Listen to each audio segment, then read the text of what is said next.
Hey there, welcome back.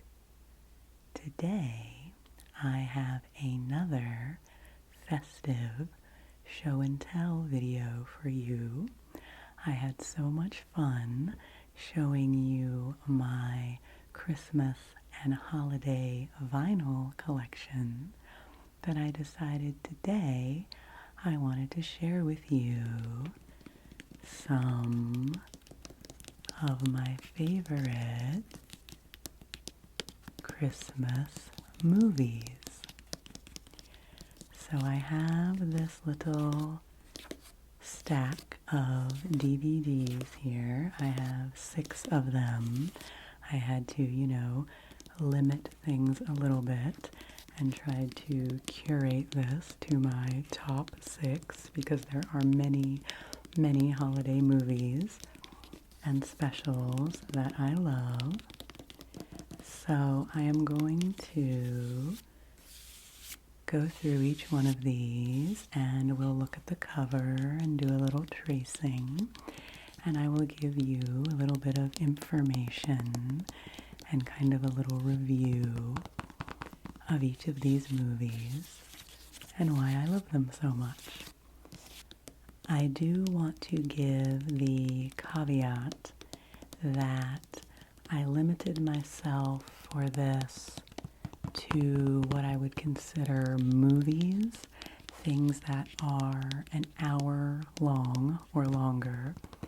I didn't include in this all of the wonderful 30-minute or less Christmas specials that there are that I love, like Charlie Brown and the original Grinch and all the Rankin Bass stop motion Christmas specials and the Garfield Christmas special, which I do want to give a special shout out to because it is one of my all-time favorites. It's so funny and it's so sweet and it's really tender and really recognizes kind of the grief and sadness of the season along with the joy. I think it's actually quite nuanced for a children's Christmas special, and I just love Garfield, obviously.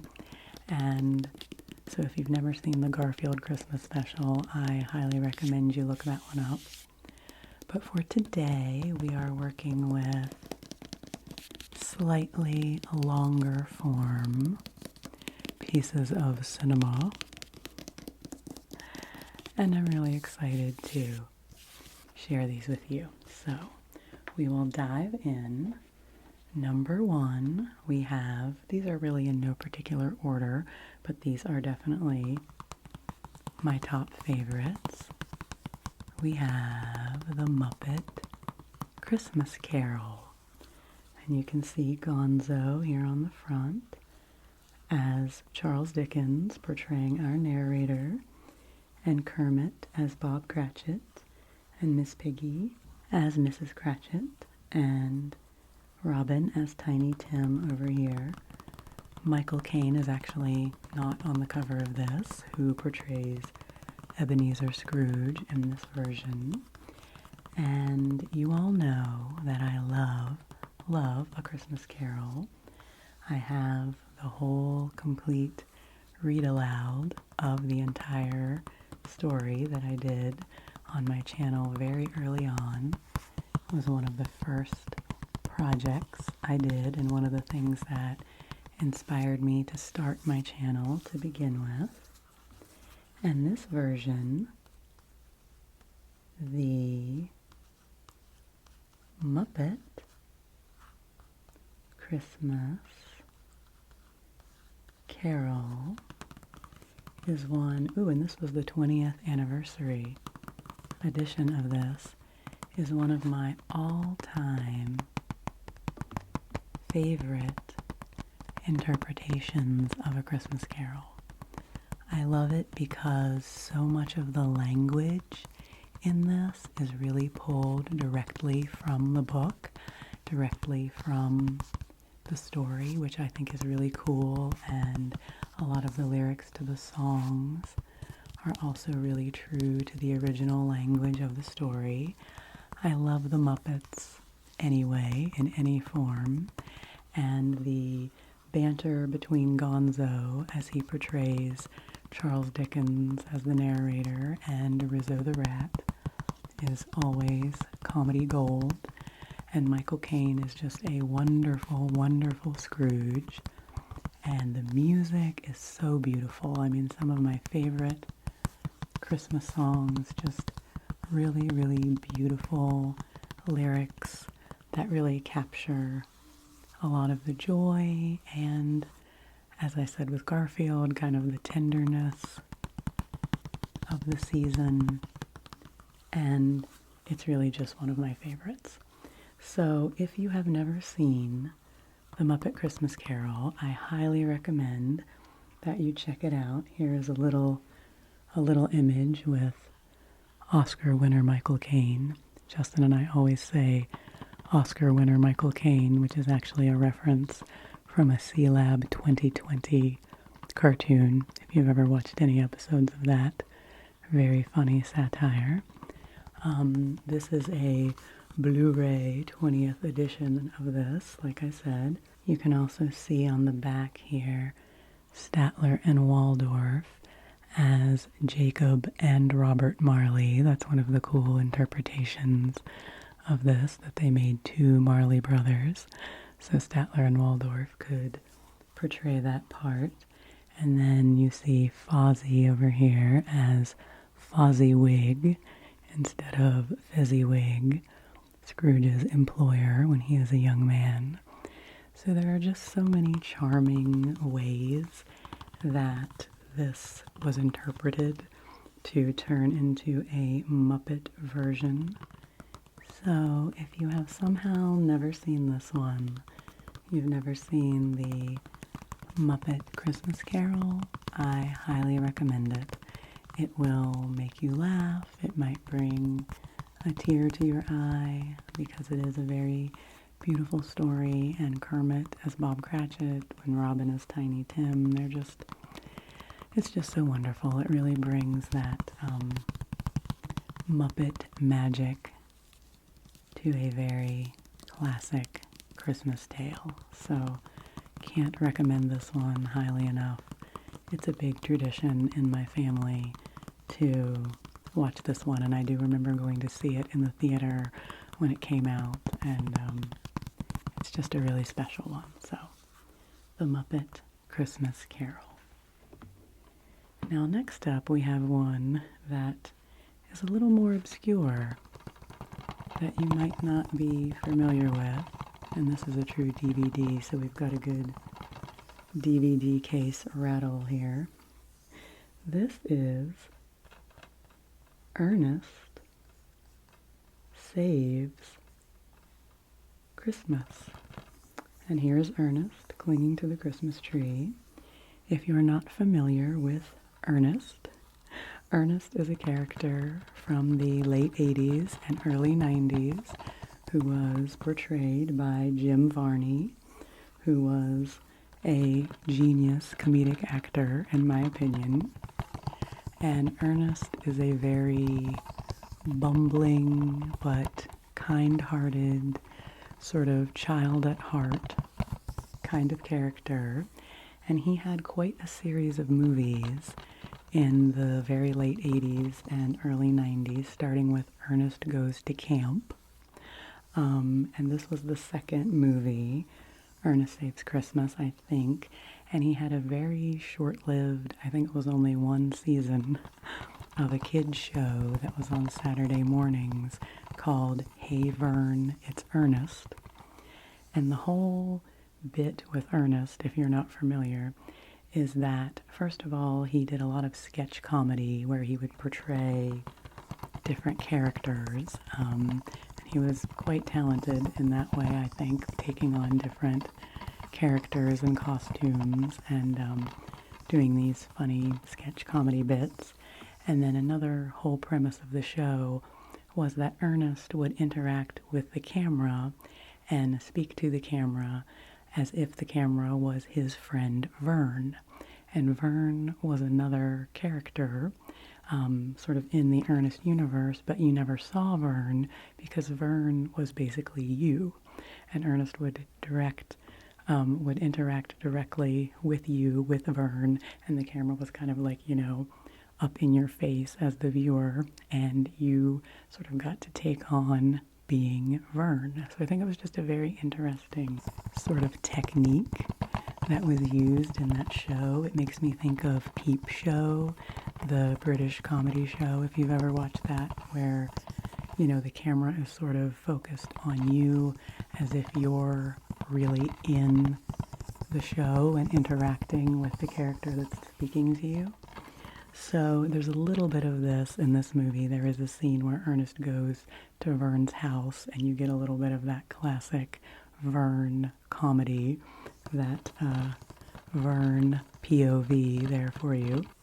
But the reason I love this movie so much is because it's a wonderful Santa succession story. I guess if you would categorize your Christmas movies into different archetypes, one of them might be the Santa succession story, where Santa is trying to find the next Santa.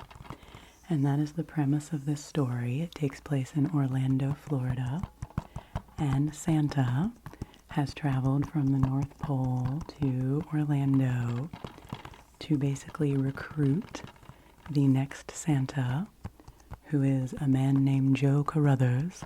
Santa keeps saying, "I'm looking for a man named Joe Carruthers." And Joe Carruthers is a Mr. Rogers type character, a man who hosts a children's television show and is very kind-hearted and very connected to children. And so Santa has chosen him to be the next Santa Claus in the lineage. And this whole movie is about everything that Santa has to go through to make that happen. And early on, he encounters Ernest, who is a cab driver in this film. And they are also joined by a teenage girl who has run away from home and is very good-hearted as well, but a little wayward, and is just so late 80s stylish and cool. Her character is really, really fun.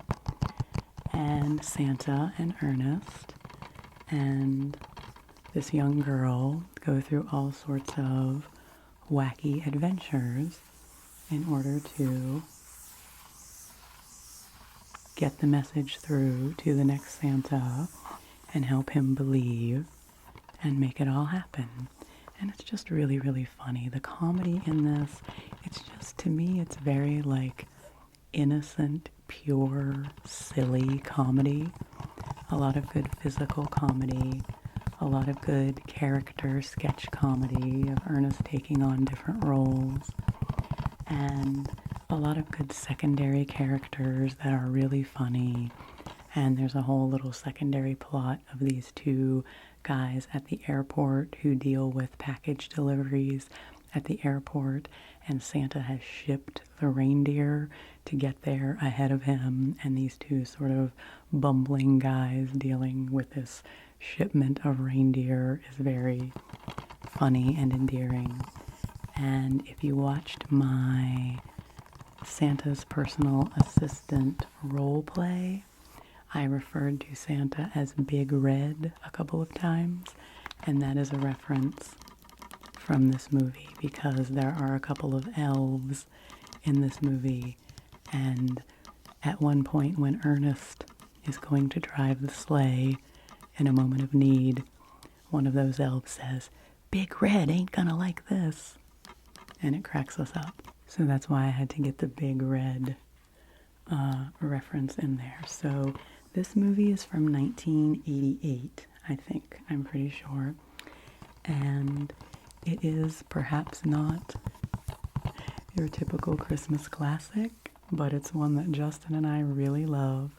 I remember watching it originally when I was in middle school and then hadn't watched it for years, and then we rediscovered it a few years ago, and it has become one of our favorites, as it says here. A holiday comedy unlike any other. So we'll move on from Ernest here, clinging to his tree. And like I said, if you're looking for something a little unusual and irreverent, that will definitely make you smile and lift your Christmas spirit, I would recommend checking out Ernest Saves Christmas. Next up, we have one that sort of crosses that boundary. It's right on the line between a Christmas special and a movie, but it is an hour long, so I decided to include it. We have Christmas Eve on Sesame Street. And this is from the late 70s, 78, I think, so the year before I was born. And it is just so special. We have Big Bird in his festive scarf and Oscar here on the front. And this is one of those specials that has sort of a few different plot lines that are moving along that keep interchanging. One is that Big Bird is very worried about how Santa is going to get down the skinny little chimney in his apartment building. And Oscar is not helping matters because Oscar is putting all sorts of doubts into Big Bird's mind about how this might work and whether Santa is going to make it down the chimney. And so Big Bird recruits Kermit the Frog to help, and Kermit interviews some children, some 70s children, you know, who are now all beyond middle-aged adults at this point. So it's just neat to see all these cute 70s kids asking them what they think about Santa and how it all works. And then there's also a plot line with good old Cookie Monster here on the back, where Cookie Monster keeps trying to write his letter to Santa, and first he writes a letter, but then he eats the letter and eats the pencil, and then he tries to type on a typewriter to type Santa a letter, but he gets overwhelmed by his urge for cookies and how the typewriter keys remind him of cookies, and he eats the typewriter. It's very charming. You gotta love Cookie Monster and that sort of Muppet ability to like ingest any large objects. And then my favorite little plot is with Bert and Ernie, and it's a Gift of the Magi kind of plot where Bert and Ernie each sacrifice something that is important to them in order to buy a gift for the other. And they both go to Mr. Hooper's store to make their transactions, and it's very sweet, and it has a nice little twist at the end thanks to Mr. Hooper's kindness and generosity, and it's just super sweet and endearing. And this one also has a lot of really fun songs in it, a lot of really nice music. At the beginning there's a whole sequence of like Sesame Street on ice with people in costumes, like the Sesame Street characters ice skating. I think that must have been like when that first came out, when that was kind of a popular thing, character ice skating shows. I don't know. So it's very 70s, it's very charming, and Mr. Snuffleupagus is in it at one point, doing a little role play of Santa with Big Bird as they try to figure out the physics and the science of how Santa might get down the chimney. The whole thing is just very, very sweet and very fun, and something that I enjoy watching every year. So, Christmas Eve on Sesame Street. Okay, next up we have a complete classic, one that is on most people's lists of favorite Christmas films. It's A Wonderful Life, starring Jimmy Stewart and Donna Reed.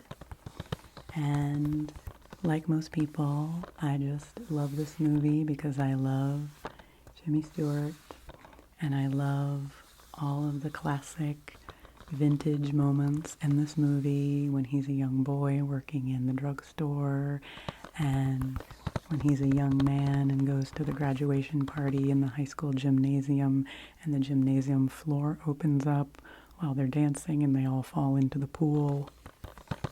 So many good moments in this movie, and such a good message, of course, about appreciating one's life and knowing one's personal value.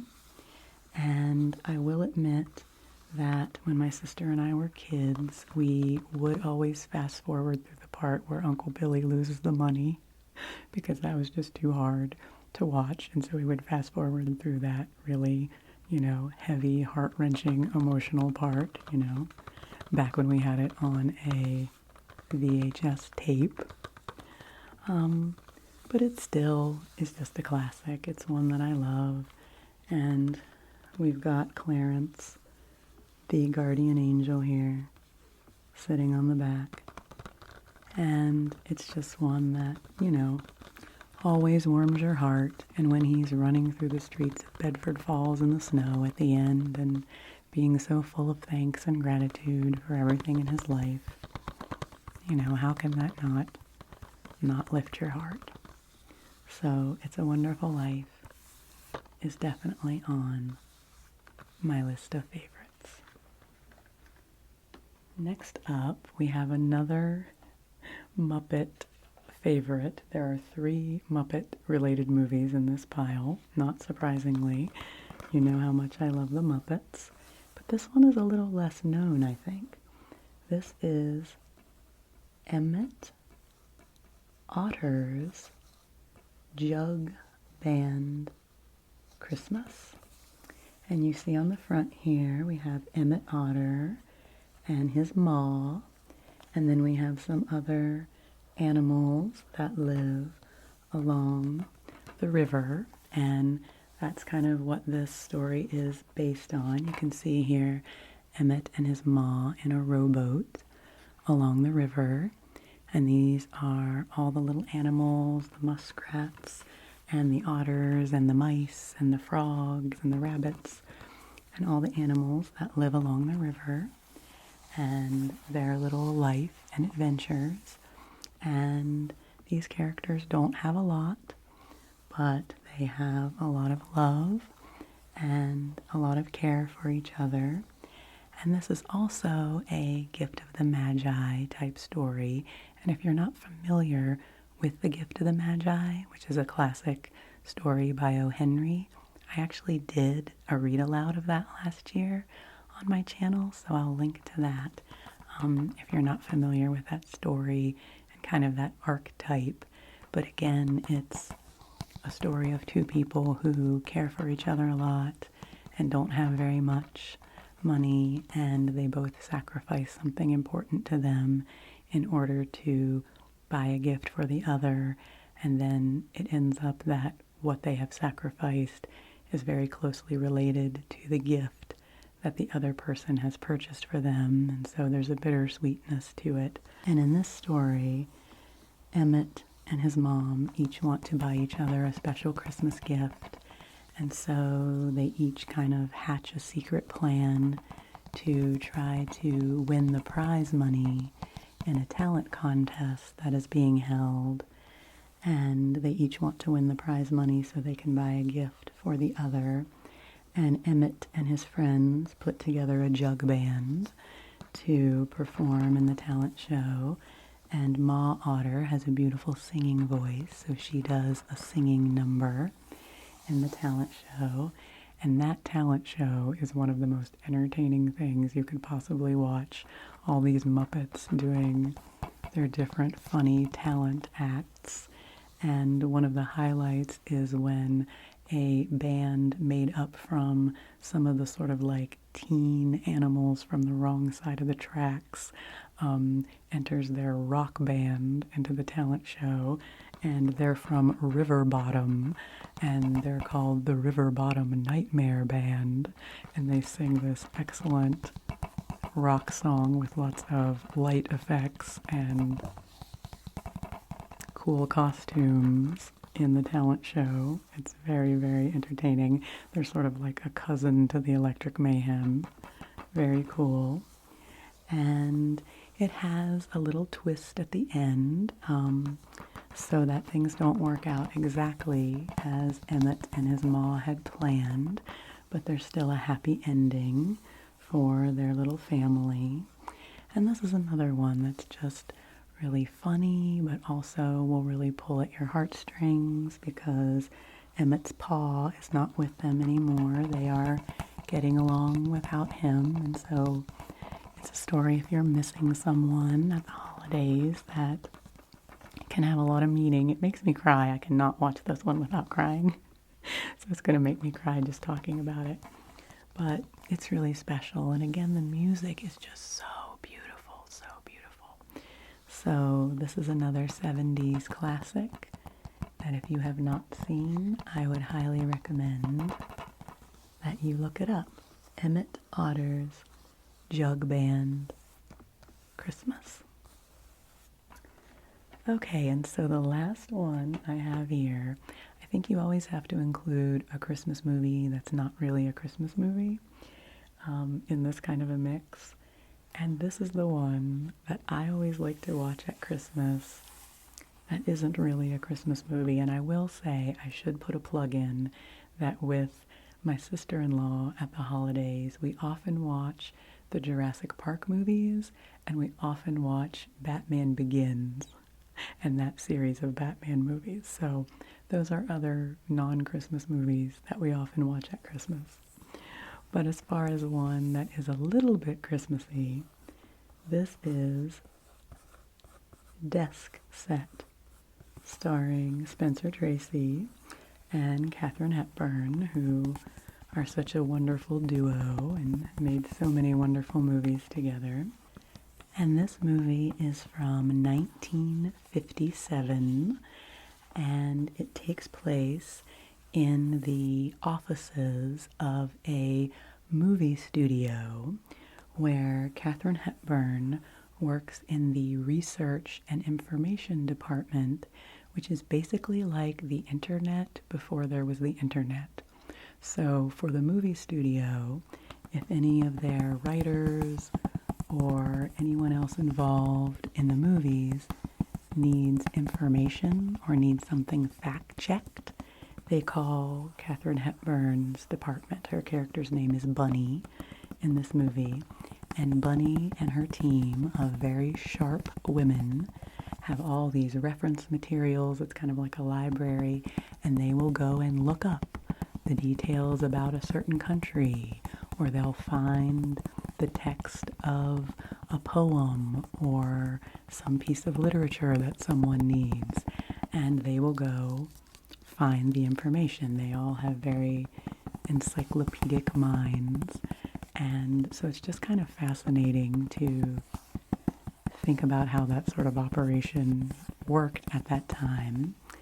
And then Spencer Tracy comes in, and he is bringing in a computer system that everyone is worried is going to take over and put them out of a job. And so there's lots of fun scenes and interactions between Spencer Tracy and Katharine Hepburn, and the comedy is just so sharp and witty, and it's very dry, and the humor between them is just so much fun. And the clothing, oh my gosh, everyone's outfits. I mean, when people used to go to work just dressed to the nines, the women's dresses are incredible. And it's just a really fun period movie. And the reason that I consider it a Christmas movie is the arc of the movie, which happens over several weeks, does cross over the Christmas holiday.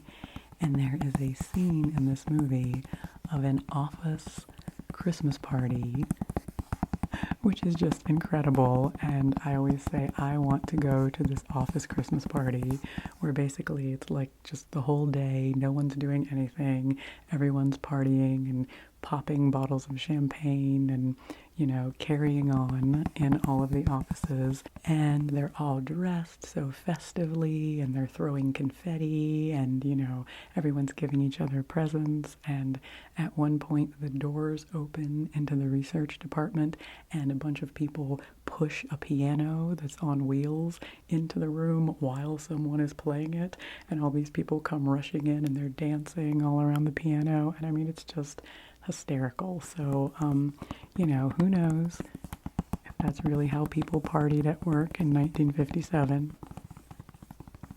But it's a lot of fun to watch. And so by the end, you know, we get a resolution to the whole computer issue. And of course, everyone's jobs stay intact and we get to the bottom of things.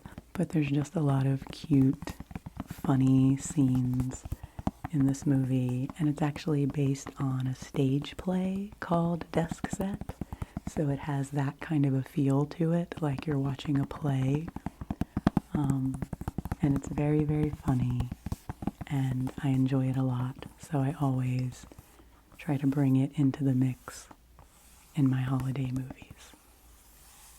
So, I think that is my little sampling here. Of course, this isn't all of the holiday movies that I watch, but these are some of my favorites. And I really wanted to do this video for you. I want to mention this at the end because honestly this year, because I've been struggling, you know, with some anxiety and with a lot of grief and sad feelings, I kind of hadn't really been able to bring myself yet to watching any Christmas movies or Christmas specials because I was worried that they might make me feel too emotional or too nostalgic, and I don't know, I just didn't feel up for it. And so I was hoping that by doing this video and describing to you my love and enjoyment for these movies, that it might help me to get more into the mode where I could really enjoy them and watch them, and I think it has worked. This has made me really excited to actually watch some of these, especially Ernest, because it really makes me laugh. So thank you. Thank you for always being here for me and being part of my therapy and my healing and my journey to work through my emotions and things in my life, and you all just help me so much. I'm so grateful for you, especially at this time of year. So thank you again for hanging out with me. Oh, and when I was speaking about Christmas specials, the one other thing I wanted to mention, just in case anyone out there has ever seen this, another one of my favorite Christmas specials, if you can even call it that, is the Christmas episode of the cartoon Invader Zim. If you know Invader Zim at all, please comment. It was a very obscure Nickelodeon cartoon that didn't last very long and was very bizarre and very funny about a very cute little alien named Zim who was trying to take over the earth in sort of a Pinky in the Brain kind of way, in a very bumbling, not very successful way. And the Christmas episode of that show is so weird and so funny, and Justin and I love it. And you can't find it on YouTube, and we've never found it on DVD. We have it burned on a DVD that we burned years ago, you know, back when you could sort of do all that sort of thing. And so if anyone has ever watched the Invader Zim Christmas special, let me know, because that is an obscure one right there. So, okay, with that final little note, I just want to wish you all a very, very Merry Christmas and a happy holiday season and a Happy New Year. And please let me know what your favorite Christmas movies and specials are, in case there's anything new that I would like to try, and I'm sure there are ones that I have forgotten. And like I said, I'm not really sure if these DVD case sounds were actually that nice or that relaxing. This was a little experimental, but I do hope you enjoyed hearing my little commentaries about these films. So take good care of yourself. Rest well. Stay nice and cozy. And I'll see you again soon.